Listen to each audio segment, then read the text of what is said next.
Hello students, आज के व्याख्यान में आप सभी का स्वागत है। मैं doctor Ajanta Gehlot, associate professor MS college Bikaner. आज का हमारा टॉपिक है जैन दर्शन में बंधन की अवधारणा या concept of bondage in Jain philosophy. यदि भारतीय दर्शनों के उद्देश्य की बात की जाए तो सभी दर्शन मुक्ति या मोक्ष को दर्शनों का उद्देश्य बताते हैं। बंधन से मुक्ति, अज्ञान से मुक्ति, पुनर्जन्म, दुखों आदि सभी से मुक्ति अर्थात मोक्ष की जो प्राप्ति है वही दर्शनों का उद्देश्य रहा है। और इसी तरह से जैन दर्शन भी अपने दर्शन का प्रधान उद्देश्य बंधन से मुक्ति को व्याख्यात करता है। इसलिए बंधन क्या है, इसका क्या कारण होता है, इससे मुक्ति या मोक्ष की प्राप्ति किस प्रकार से होती है, मोक्ष का स्वरूप क्या है, इन सभी बातों की हम क्रमशः चर्चा करेंगे। आज के टॉपिक में बंधन के विषय में हमारा एम्फेसिस रहेगा। बंधन क्या है, इसकी व्याख्या करते हुए सभी भारतीय दर्शनों में अगर हम देखें तो बंधन मुख्य रूप से अविद्या के कारण होता है। अविद्या दुखकारी होती है और दुख जो होते हैं वो मनुष्य के द्वारा किए गए कर्मों के कारण होते हैं। जब भी मनुष्य कुछ कर्म करता है तो उसके कुछ फल होते हैं। उन फलों का उपभोग वो इस जीवन में रहते हुए करता है, परंतु सभी कर्मों के जो फल उसे प्राप्त होते हैं उनका उपभोग वह इसी जीवन में नहीं कर पाता है। जो शेष बच गए फल हैं उनका उपभोग करने के लिए उसे एक जन्म फिर लेना पड़ता है, जिसे हम पुनर्जन्म या रीइंकार्नेशन के रूप में व्याख्यात करते हैं। परंतु इस आत्मा और संसार का जो संबंध है और उनका जो बंधन है उसको लेके अलग अलग तरह की व्याख्याएं दर्शनों में दी जाती हैं। जैन दर्शन के अनुसार जीव को ही बंधन के दुख भोगने पड़ते हैं। क्यों? क्योंकि जीव चेतन है। हमने पूर्व में जब पढ़ा था, आत्मा आदि का कॉन्सेप्ट पढ़ा था जैन दर्शन में, तो उन्होंने कहा था कि जो जीव है या जो आत्मा है वो चैतन्य है, और चैतन्य उसका आकस्मिक नहीं वरन उसका स्वाभाविक गुण है, उसका स्वरूप गुण है। और इसीलिए जो दुख सुख आदि होते हैं वह जीव को होते हैं। इसलिए बंधन में भी कौन आता है? जीव ही आता है। मैं पूर्व में भी बता चुकी हूँ इस बात को कि कोई जड़ तत्व कभी स्वयं को बंधन में महसूस नहीं करता है, वह महसूस ही नहीं करता है। वह कभी बंधन में आएगा या जीव कोई जड़ तत्व बंधन में आया और उसने मोक्ष की प्राप्ति की, ऐसा कहीं विवरण हमें पढ़ने सुनने को नहीं मिलता है। इसलिए जीव जो है या आत्मा जो है, आत्म तत्व जिसे सुख दुख आदि के अनुभव होते हैं, वही आत्मा बंधन में पड़ती है और वही मुक्ति के लिए भी प्रयत्न करती है। तो जीव चैतन द्रव्य है, वह स्वभावतः पूर्ण है, अनंत है, किंतु जब वह शरीर धारण करता है या शरीर रूप में वह जब उपस्थित होता है तो उसकी उस अनंतता में बाधा उत्पन्न हो जाती है। वह अनंत से शांत हो जाता है, अर्थात सीमित हो जाता है। और इसीलिए इन बाधाओं को दूर करने के लिए अनंत ज्ञान, अनंत वीर्य, अनंत आनंद प्राप्त करने के लिए इन बाधाओं को दूर किया जाता है। उदाहरण जैन दर्शन देता है कि जिस तरह से मेघ और तुषार के हट जाने पर सूर्य समस्त पृथ्वी को आलोकित कर देता है, उसी तरह बाधाओं के हट जाने पर जीव भी अनंत ज्ञान और अन्य अंतर्निहित गुणों को प्राप्त कर लेता है। सूरज के सामने यदि बादल आ जाते हैं तो बादल आने से सूर्य का प्रकाश, उसकी जो तीव्रता है वह कम हो जाती है, और ज्यों ही वह बादल उस सूरज के सामने से हटता है तो प्रकाश और तीव्र हो जाता है, संपूर्णता में हम तक पहुंचता है। ठीक इसी प्रकार से जैन दर्शन कहता है कि जितनी भी बाधाएं हैं वो आत्मा के ऊपर से हट जाती हैं तो फिर वह आनंद की प्राप्ति करता है, अनंत आनंद को प्राप्त करता है। प्रश्न उठता है कि ये जो आत्मा के सम्मुख बाधाएं आती हैं वो किस कारण से आती हैं, और क्यों वो जीव का जो स्वाभाविक गुण यानी अनंत है, शाश्वत है, उस भाव को वह अभिभूत या उसको प्रभावित क्यों कर देता है। तो हमने पूर्व में भी यह देखा कि शरीर से जीव का बंधन होने से उसके वो गुण, स्वाभाविक जो गुण होते हैं वो अभिभूत हो जाते हैं, क्योंकि शरीर जड़ तत्व का बना हुआ है और विशेष प्रकार के शरीर के लिए विशेष प्रकार के जड़ तत्व की ही अनिवार्यता होती है। और जीव की अंतर्निहित प्रवृत्तियों के द्वारा ये जो शरीर का निर्माण होता है वह अपने कर्मों या संस्कार के वश ही शरीर धारण करता है।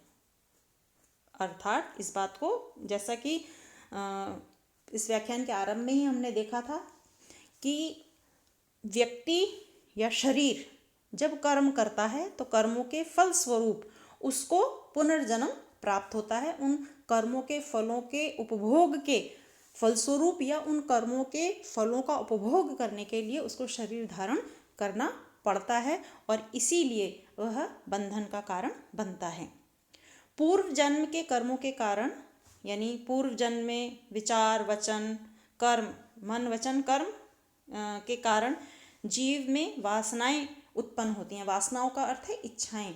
किसी एक कर्म को करने के पश्चात उससे सुख दुख आदि जो उत्पन्न होते हैं, उस सुख से अभिभूत होकर हम फिर कर्म करते हैं या दुख को दूर करने के लिए हम पुनः कर्म करते हैं, वे वासनाएं कहलाती हैं। ये वासनाएं तृप्त होना चाहती हैं और बहुत सरल सा उदाहरण अगर मैं दूं तो हम अगर कोई मिठाई जो हमें पसंद है उसे हम खाते हैं तो हमारे मन में यह इच्छा पुनः उभरती है कि मुझे यह मिठाई और थोड़ी खाने को मिल जाए। तो ये जो इच्छा होती है बार बार उस कर्म को करने की, वही वासना होती है। फल क्या होता है कि यह पुद्गल को यानी शरीर को अपनी तरफ आकृष्ट करती है, जिससे एक विशेष प्रकार का शरीर बनता है। इसलिए जीव और कर्मों के अनुसार ही शरीर धारण किया जाता है।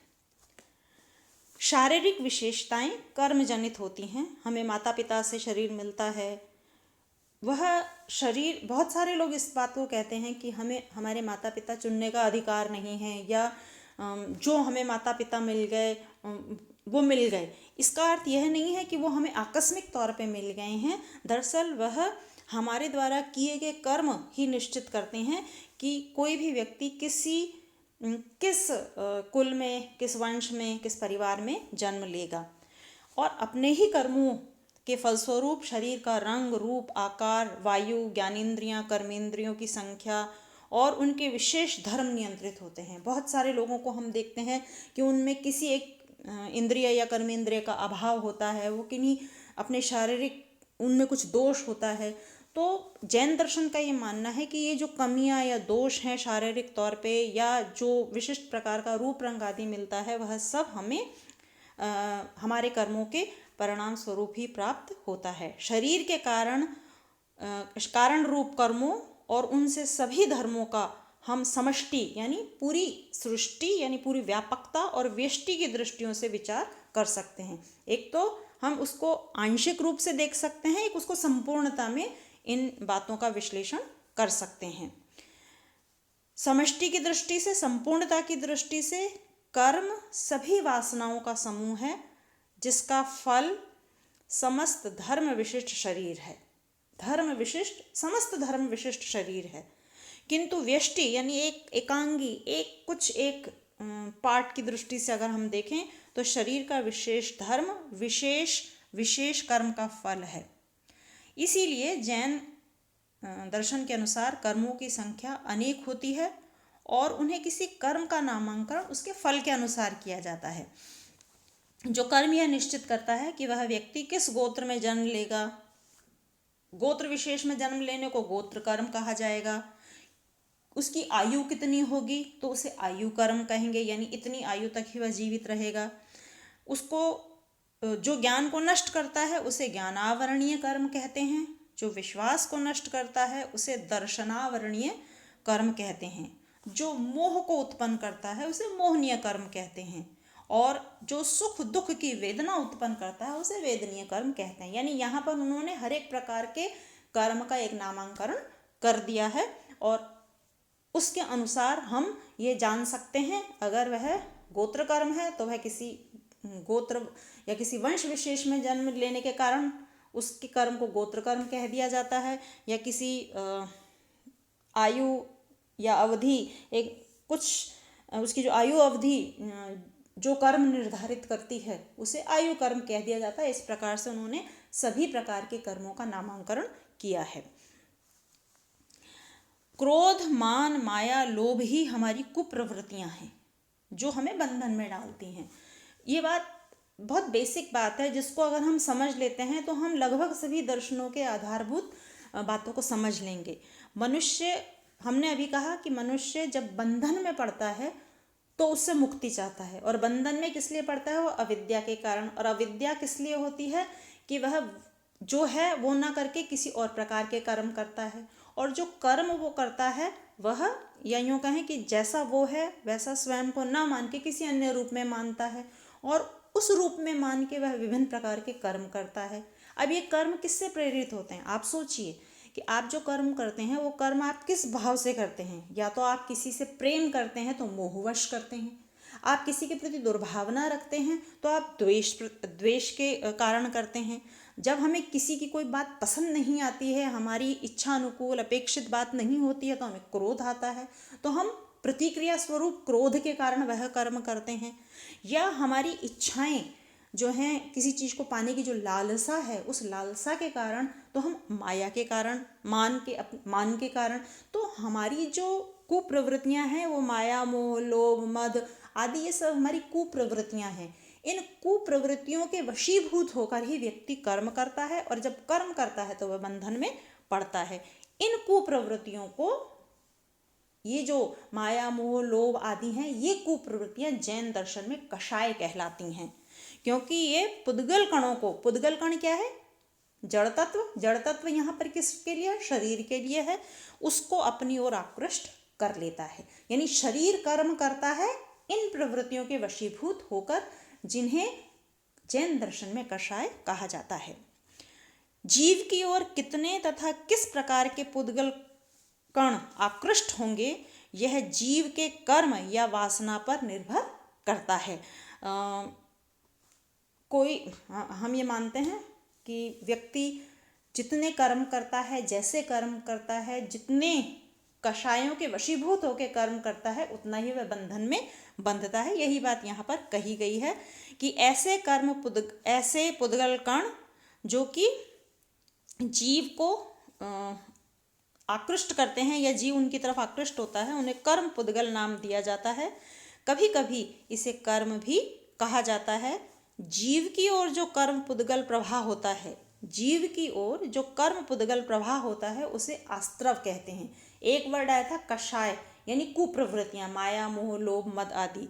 दूसरा शब्द यहाँ पर वे आस्त्रव को कह रहे हैं। आस्त्रव का अर्थ है कि जीव की ओर कर्म पुद्गल का प्रवाह, अर्थात जीव की ओर कर्म करने की जो प्रवृत्ति है उसका जो प्रवाह होता है वह आस्त्रव कहलाता है। इस प्रकार हम देखते हैं कि बंधन का एक विशिष्ट धर्म है। कषायों यानी कुप्रवृत्तियों के कारण कर्मानुसार जीव या पुद्गल से आक्रांत हो जाना ही बंधन है। कर्मानुसार जीव या पुद्गल से आक्रांत हो जाना, अर्थात व्यक्ति के द्वारा जो हमने, जैसे गोत्र कर्म, हमने आयु कर्म, दर्शनावरणीय कर्म, वेदनीय कर्म आदि जो विभिन्न प्रकार के कर्म देखे थे, उन कर्मों के कारण से जो जीव बंध जाता है वही बंधन कहलाता है, या उसमें जो लिप्त हो जाता है वही बंधन कहलाता है।